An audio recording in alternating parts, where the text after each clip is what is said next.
Olá, Ação e Cidadania no Ar. O programa que traz bons exemplos de inclusão, voluntariado e solidariedade. Gente que faz a diferença em busca de um mundo melhor. E hoje nós vamos conhecer o trabalho do Instituto Fazendo História, que atua no desenvolvimento de crianças e adolescentes acolhidos. E para falar sobre o Instituto, eu recebo aqui no estúdio a Débora Vigevani, coordenadora do programa Fazendo Minha História. Seja bem-vinda, Débora. Obrigada, Carol, pelo convite. Ótimo estar aqui com vocês. Recebo também a Mônica Vidiz, que é coordenadora técnica do programa Apadrinhamento Afetivo. Seja bem-vinda também, Mônica. Obrigada, Carol. Um prazer estar aqui com você. Para começar, Débora, explica pra gente o que é o Instituto, Fazendo História e como que ele surgiu. O Instituto é uma ONG de acolhimento e surgiu em 2005, quando 4 profissionais se reuniram para fortalecer o trabalho que cada uma fazia. Cada uma trabalhava com serviços de acolhimento, mas atuando em frentes diferentes, e entenderam que se elas se juntassem, elas poderiam fazer um trabalho ainda mais qualificado e mais articulado para contribuir com crianças e adolescentes que estavam temporariamente afastados das suas famílias. E, Mônica, qual que é o foco do Instituto? Como é feito esse trabalho? Todos os nossos projetos são desenvolvidos em parcerias com serviços de acolhimento, e a gente também é um serviço de acolhimento a partir desse ano, com o programa Famílias Acolhedoras. O Instituto comemorou 10 anos de existência em 2015 e desde então, desde 2005, o nosso foco tem sido o trabalho com os serviços de acolhimento. E como que é o trabalho que você realiza no Instituto, Débora? Eu sou coordenadora do Fazendo Minha História, que é um dos programas do Instituto, e a gente atua com o objetivo das crianças e adolescentes se apropriarem e conhecerem as suas histórias, para que consigam elaborar esse momento delicado da vida delas. E a gente trabalha a partir da literatura infanto-juvenil e da construção de álbuns com lembranças concretas, com fotos, relatos, depoimentos que elas podem levar para casa quando elas saírem dos serviços de acolhimento. Assim que é feito o resgate da história delas a partir disso. Exatamente, um resgate que é feito junto com um adulto, que durante todo o período de acolhimento fica com essa criança ou adolescente, realizando encontros semanais, individuais. E nesses encontros, através da literatura e através da construção desse álbum, é feito esse resgate e, ao mesmo tempo, esse registro que contribui para que elas ressignifiquem e elaborem as suas histórias. Mônica, através de uma forma lúdica, Sim. que vocês resgatam a história dessas crianças e adolescentes. Sim, porque o lúdico é a linguagem da criança e, no caso do adolescente, a gente também vai buscando estratégias para permitir essa expressão. Em todos os serviços de acolhimento parceiros do Fazendo Minha História, a gente implementa uma biblioteca infanto-juvenil com no mínimo 150 títulos selecionados, e a gente também organiza um esquema para a revelação das fotos, porque as crianças e adolescentes que estão acolhidos, eles precisam ter registrados esses momentos. Muitas vezes são reveladas as fotos do dia a dia, das festas, dos passeios, e também às vezes fotos de momentos anteriores, como com a família e tudo mais. Vocês atendem crianças e adolescentes de qualquer idade? Sim, de 0 a 18 anos. Só que legal. E, Débora, como que funciona esse serviço de acolhimento mesmo das crianças? Você falou que são crianças que estão temporariamente longe dos pais. Como que isso funciona? O serviço de acolhimento é como uma casa. Então, as crianças moram lá temporariamente quando houve uma decisão judicial para que elas fossem afastadas das suas famílias. Os serviços de acolhimento, por lei, podem atender até 20 crianças e adolescentes.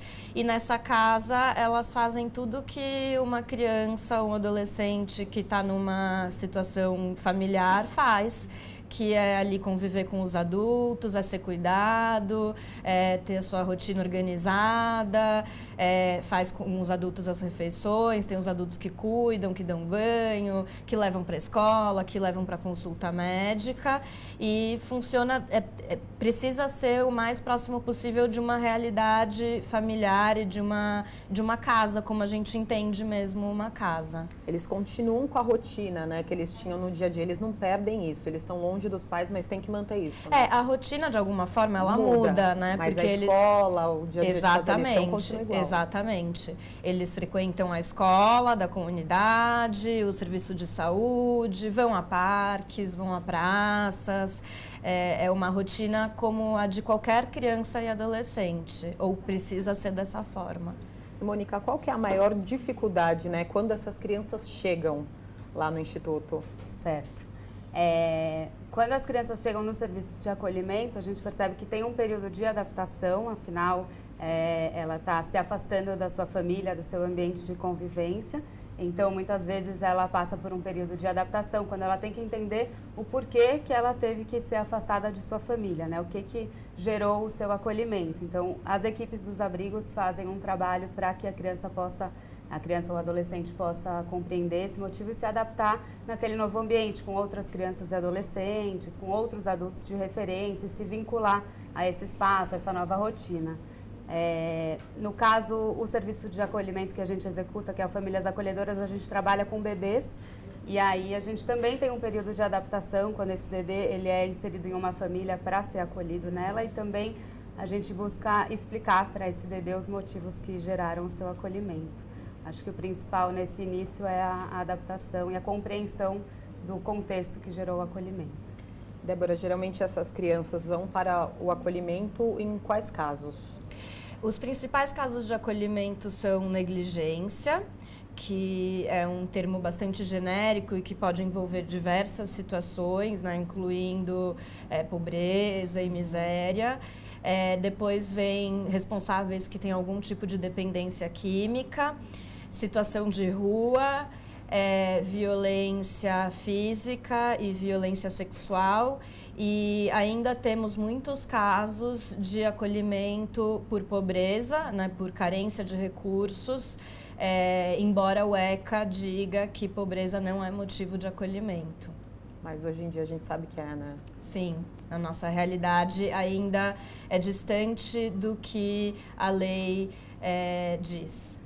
E no programa Fazendo Minha História, você resgata, né, a história dessas crianças. É muito difícil no início, porque eu acho que tem crianças, dependendo da situação, que se for violência, por exemplo, que elas devem chegar com muitos bloqueios, né? Elas devem chegar sem querer falar muito, mais quietinhas, tímidas, com bloqueio mesmo de interagir com as pessoas. Sim, eu acho que tem alguns casos extremos como esse, de crianças que chegam um pouco mais fechadas, mas a própria adaptação é difícil, né? Então, para além da questão do que levou ao acolhimento, você está num ambiente com adultos que você não conhece, crianças e adolescentes, é muito desafiador. Então, o acolhimento e a relação afetiva que os adultos estabelecem com a criança é muito importante para que elas, aos poucos, comecem a se abrir, a expressar seus sentimentos, suas dúvidas. É um momento de muita confusão, de muita angústia, de não querer estar ali. Na maioria das vezes a gente percebe que as crianças e adolescentes gostariam de estar com as suas famílias. Então, mesmo que tenha tido uma violência, a realidade que elas conhecem, o que elas estão familiarizadas é aquilo que elas viveram, né? Então, mudar completamente de rotina e de ambiente é realmente bastante difícil. Existe um tempo de acolhimento? Como que funciona isso? Sim, por lei existe um máximo de 2 anos, porque a medida de acolhimento ela é provisória, né? Ela é excepcional e provisória. Então, é a última medida a ser tomada quando existe uma situação aí de risco aos direitos da criança e do adolescente no ambiente familiar.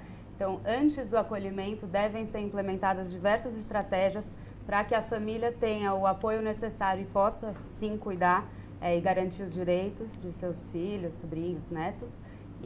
Mas a partir do momento que ela é acolhida, no primeiro dia, a equipe e toda a rede deve estar empenhada para que ela possa retornar, e existe um período máximo por lei de 2 anos. Como a Débora falou, infelizmente o que está na lei e o que acontece na prática ainda não está tão alinhado quanto a gente deseja, mas a gente tem visto um ritmo muito mais avançado aí para viabilizar o retorno familiar. Ou quando é o caso, né, quando realmente se verifica que a família não vai reunir as condições necessárias para ficar com a criança e com o adolescente, existe um processo de destituição familiar que corre, enfim, tem várias etapas para que essa destituição possa acontecer, quando a família perde o poder familiar, né, sobre os seus filhos, e então a criança é encaminhada para adoção. Então, tudo isso deve ter um período máximo de 2 anos, mas muitas vezes, como são ciclos, muitas vezes de gerações que passam por abandono, por violência, enfim, muitas vezes isso leva realmente mais tempo, para que a família possa se reorganizar, se fortalecer e ser apoiada para cuidar das suas crianças. E, Débora, dá para fazer um balanço do trabalho de vocês, né, do número de crianças que já passaram pelo acolhimento? No acolhimento no Brasil, a gente não tem, né, uma estimativa de quantas já foram acolhidas, mas o levantamento feito pelo Ministério do Desenvolvimento Social em 2011 estima que são aproximadamente 35, 40 mil crianças acolhidas no Brasil inteiro. Nós já acompanhamos por volta de 5 mil crianças desde que o Instituto foi fundado e por ano atendemos cerca de 1.000 crianças e adolescentes no programa Fazendo Minha História. Se a gente considerar todos os programas do Instituto, esse número é maior. A gente vai continuar conversando daqui a pouco, né, sobre o trabalho de vocês. Vamos para um rápido intervalo e voltamos já já para falar mais sobre o trabalho do Instituto Fazendo História.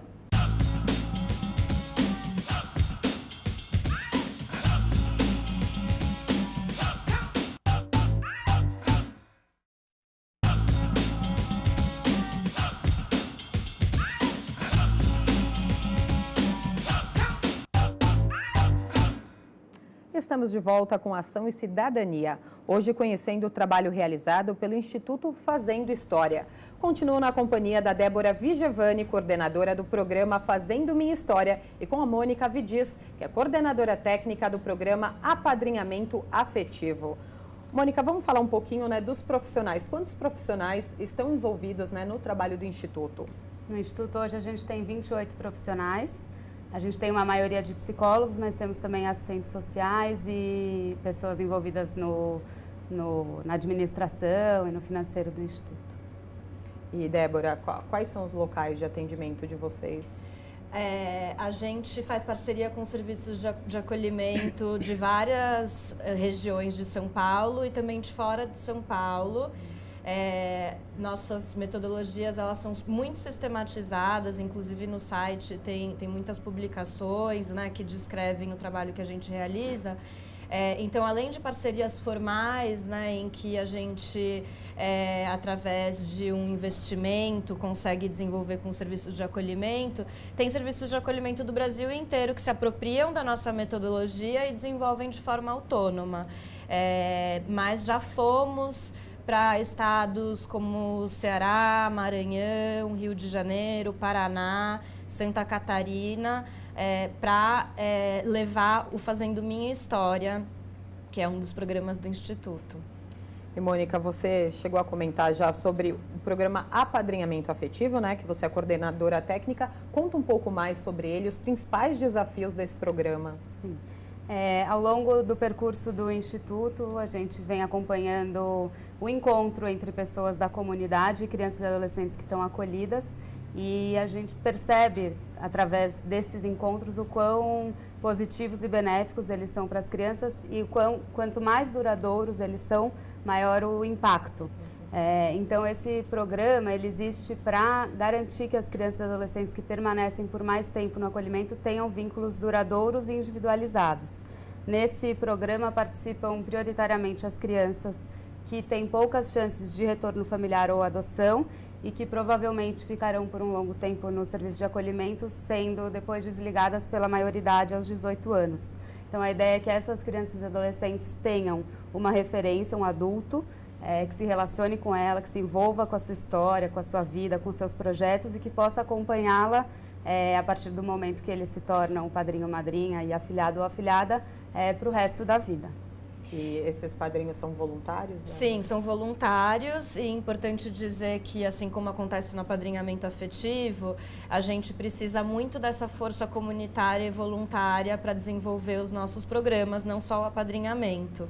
Então, como a Mônica disse, somos 28 profissionais contratados, mas a gente conta com mais ou menos 500 voluntários por ano para desenvolver todos os programas e ações que são feitos a partir do voluntariado. Nem todos os programas do Instituto são realizados a partir do voluntariado, mas uma parte significativa, sim.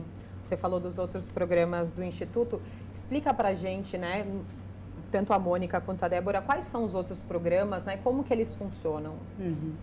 A gente tem o Contato, que é um programa de psicoterapia voluntária. Então, psicoterapeutas atendem nos seus próprios consultórios, crianças e adolescentes acolhidos. Também é um programa voluntário.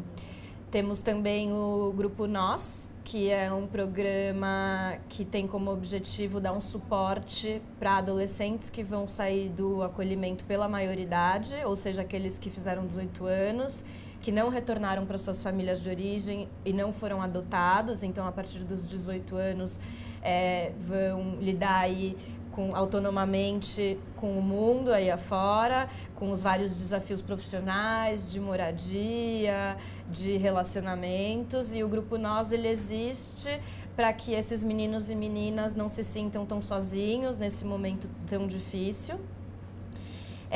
E esse programa é desenvolvido por técnicos contratados. Além disso, a gente tem o programa de formação, que é um programa de qualificação continuada dos profissionais que atuam nos serviços de acolhimento. Então, é um programa voltado para os técnicos e educadores que trabalham dentro do abrigo e que precisam de muito suporte técnico para desenvolver um trabalho que é de alta complexidade. Então, esse programa existe para ajudá-los a refletir sobre as suas práticas, a melhorar o seu trabalho no dia a dia, conseguindo oferecer o melhor atendimento possível para as crianças e adolescentes. O apadrinhamento afetivo, que a gente já comentou, o Fazendo Minha História, e além disso a gente executa a partir desse ano um serviço de acolhimento familiar.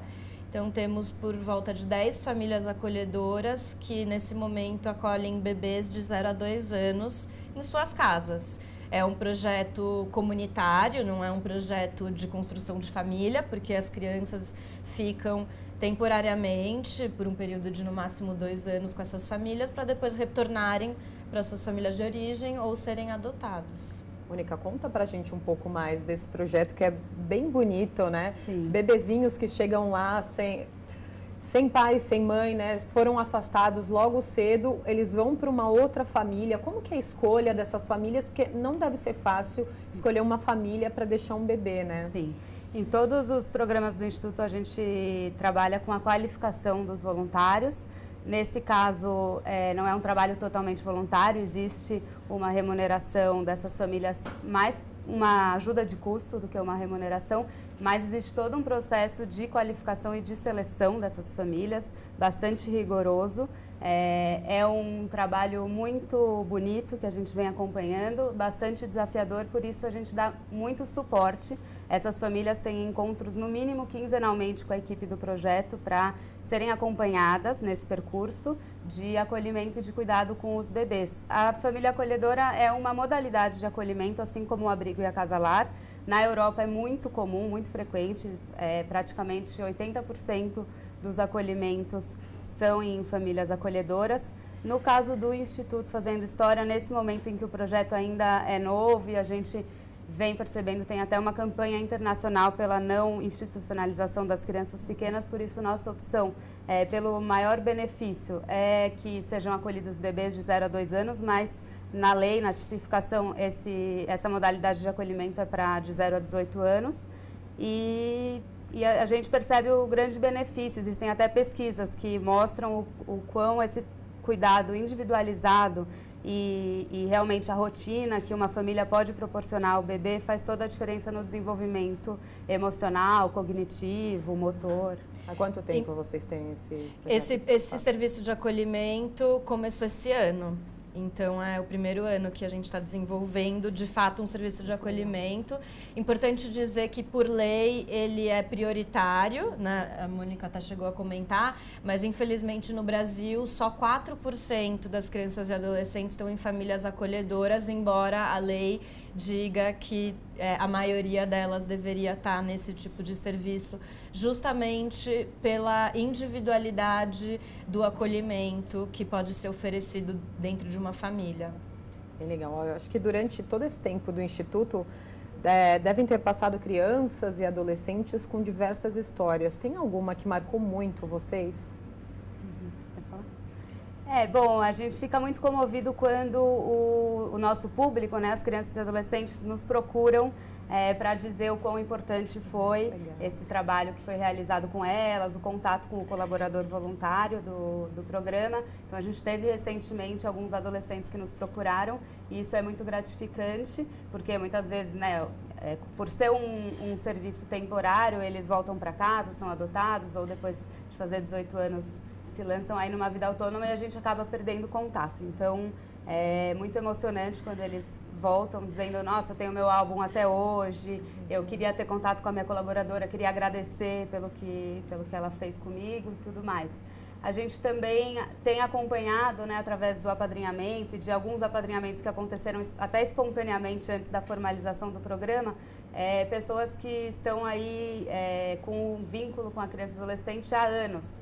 E aí, passando por todos os percalços e conquistas delas há 3 anos. Então, a gente tem um padrinho que acompanhou a adolescente quando ela saiu do serviço. Nesse período, ela passou por algumas dificuldades e ele esteve lá para ajudá-la. Depois, ela retornou. Enfim, a gente fica bastante comovido com a permanência desses adultos, que é o que a gente realmente acredita que é importante para essas crianças e adolescentes. Algo bacana também é quando famílias adotivas nos procuram, seja para agradecer pelo registro dos seus filhos, né, por terem recebido seus filhos junto com um álbum que os ajudasse a conhecê-los melhor, a entenderem quais eram os seus hábitos, quais eram as suas características. Isso facilita muito num processo de adaptação, né, entre a família e uma criança adotada. Então, isso também é bastante significativo para a gente.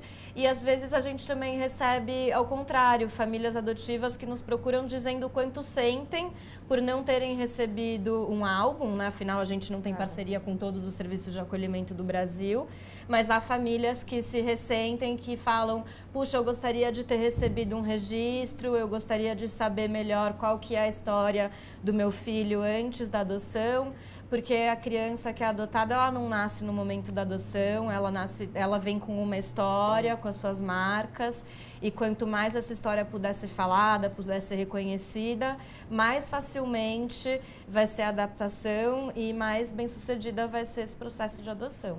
Como que é para vocês trabalhar num projeto transformador desses, né? Que vocês não só acolhem as crianças, mas vocês transformam a vida de praticamente todas, né? É muito gratificante estar envolvida nesse projeto, porque a gente, na verdade, ao qualificar e acompanhar pessoas da comunidade, acaba tendo um efeito multiplicador mesmo. Então, realmente é bastante gratificante. E espaços como esse nos ajudam a dar visibilidade para o acolhimento, né? Muitas vezes as pessoas não sabem que trabalho é esse, que serviço é esse. Então, também é muito bacana contribuir com a formação da nossa sociedade em relação a essa questão do acolhimento e como que a gente pode estar envolvido com um problema que não é só do Estado, que não é só dessas famílias ou dessas crianças, é um problema de todos nós e quanto maior o engajamento, mais a gente consegue contribuir. E quem quiser participar do projeto, né, se interessou, quer ser voluntário, tem algum site, e-mail, como que a pessoa faz? A gente tem no nosso site informações sobre todos os nossos programas, www.fazendohistoria.org.br. E quem quiser tirar alguma dúvida, quiser alguma informação mais específica, pode também enviar um e-mail para contato@fazendohistoria.org.br. Mônica, obrigada pela participação, parabéns pelo trabalho. Obrigada, agradeço a você, Carol, e a TV Câmara por essa oportunidade de divulgar nosso trabalho também. Débora, muito obrigada. Obrigada, Carol. Obrigada a todos. Mais uma vez, parabéns pelo trabalho de vocês. E o Ação e Cidadania de hoje fica por aqui. Sugira um projeto social que faça a diferença em alguma comunidade. O nosso e-mail é o tv@câmara.sp.gov.br. Até o próximo programa. TV Câmara São Paulo, informação para a cidadania.